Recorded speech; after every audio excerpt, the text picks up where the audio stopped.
Hey guys, it's the Vitality Junkie here, and welcome to part 6 of this 10-part series on intuitive eating. Hopefully you've had a chance to watch the first 5 videos. If not, please go ahead and do that, and I hope that you're enjoying the series so far. So today, Principle 6, we're going to be looking at discover the satisfaction factor.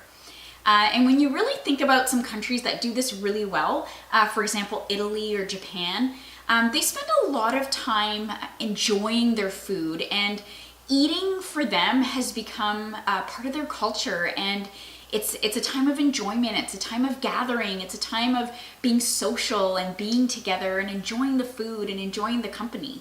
And in North America, not so much. A lot of times we're eating on the go, and eating has become a burden as opposed to what it really is, and it's our life. It's our lifeline. We have to eat in order to survive. So being able to spend time enjoying your food is really, really important.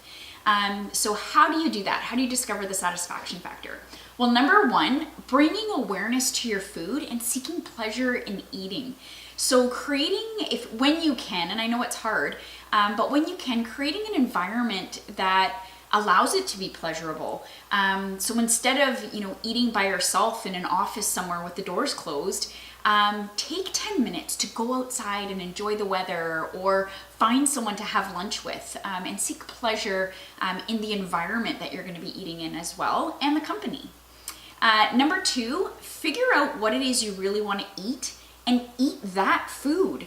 So what is your body needing in this moment? What do you really, really want to eat? And it's listening to your intuitive eater in you and saying, you know what, this is what I feel like eating today, and this is what I'm going to have, and paying attention to that. Number three is savoring the food.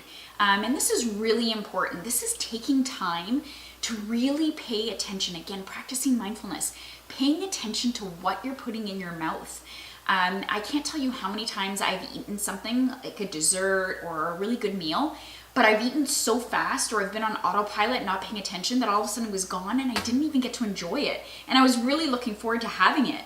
So really taking that time to enjoy the flavors and enjoy the texture, and enjoy what it is you love about that food that you're eating. And I know you can't do that every time, but when you have the time, make the time for it. And to be honest, when you're eating, you need time to chew your food, and so paying attention, it's just practicing mindfulness, and taking yourself off autopilot and saying, you know what, I'm just gonna pay attention to the flavors that are in my mouth right now while I'm chewing. You don't have to spend hours eating.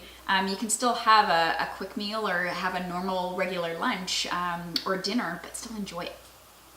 4, eat when you're only slightly hungry, so you don't eat too fast and then you don't get to enjoy it.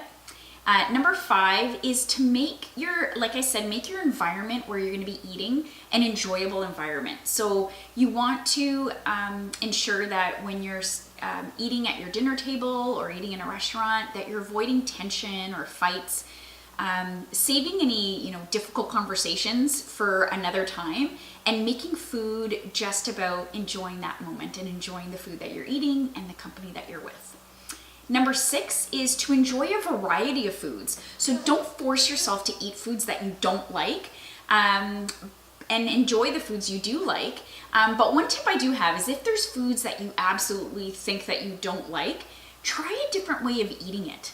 I know for me and my husband, we used to eat salmon once a week, and we're not huge fish eaters, and we didn't really enjoy it. We did not look forward to Monday nights, because fish was always on Monday nights.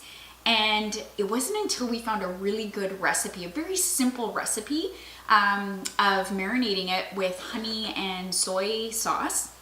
We use Bragg, but Bragg and honey, and either pan frying it or even oven baking it. And all of a sudden the flavors, we just thought, oh my gosh, where has this been all our lives?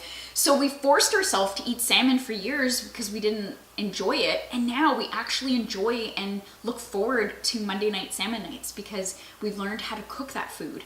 It's the same with Brussels sprouts. I know for me, eating just steamed Brussels sprouts doesn't sound interesting to me, but if I could add a little bit of flavor with some olive oil, maybe pan fry it with a little bit of olive oil and salt or something. I've never tried that, but coming up with different ways of cooking something that can still be healthy, but all of a sudden you decide, oh my gosh, I really actually like that. It doesn't taste so bad anymore.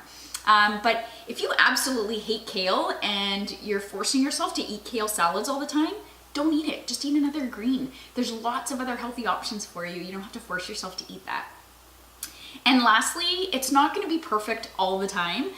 You know, there's going to be times where you go to a restaurant and it wasn't quite what you were expecting, or you go to a friend's house and, you know, the food that they're making isn't quite what you'd make. But you're not going to announce to them, you know, sorry, that doesn't satisfy my, you know, my craving for that food. I'm not going to eat it. You know, sometimes you just have to eat it and limit how much you eat. But it's not going to be perfect all the time, and that's okay.